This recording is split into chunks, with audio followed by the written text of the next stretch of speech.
Сәлем достар, hi guys. Бүгін ағылшын тілінде, яғни Америкада жастардың арасында кеңінен таралған сленгтердің мағынасын талқылайтын боламыз. Егер де дайын болсаңыздар, қане бастайық.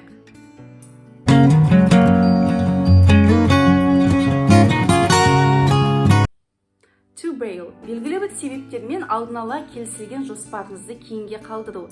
Мысалы, сіз сағат 2-де достарыңызбен жолығып футбол ойнауға келістіңіз, бірақ белгілі бір себептермен келе алмайсыз. Мысалы, sorry, I can't play football today. I have English lessons at 2 o'clock. I have to bail. To flex мақтану, бар жетістігін, байлығын адамдарға көрсетіп мақтану. Flexing, былай айтқанда понтоваться. Мысалы, Инстаграмға, ТикТокқа қымбат машинасын, көлігін, қымбат заттарын мақтанып көрсетіп салатын болса, бұны flexing деп айтамыз. He's flexing.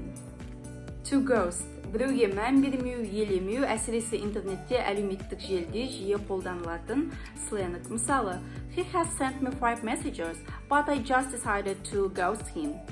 Chill out, тыныштал, успокойся деген мағынада. Мысалы, қасыңыздағы адам қатты айқайлап, шулап жатырса, sit down and chill out деп айтуға болады. Cap, бұл ешқандай да кепка емес, алдау, өтірік айту деген мағынаны білдіретін сленг. I'm going to visit you tonight. Oh, stop capping.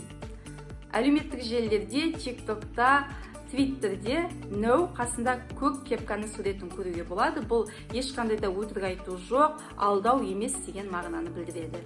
Sick, бұл ауырып қалды, науқас деген емес, керісінше күшті, керемет деген мағынада. Мысалы, I like your bag, it is sick.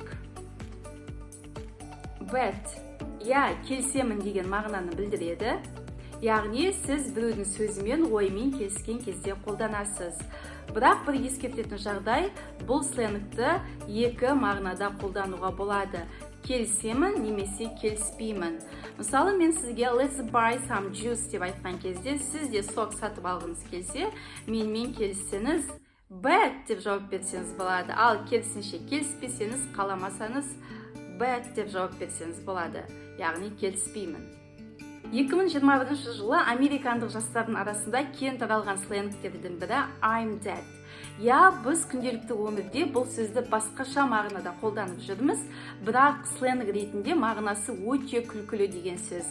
Мысалы, сізге біреу қатты күлкілі болып көрінсе, немесе фильм қарап отырып қатты күлкіңіз келсе, I'm dead деп айтасыз. Әлеуметтік желімен тікелей байланысты келесі сленг mutuals.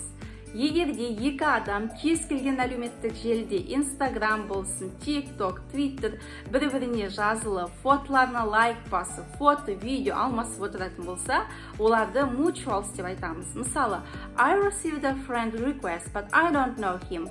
I can check our mutual friends. Бүгінгі видеода 2021 жылы американдық жастардың арасында кеңінен таралған сленгтерді еске сақтап алды деген үміттемін.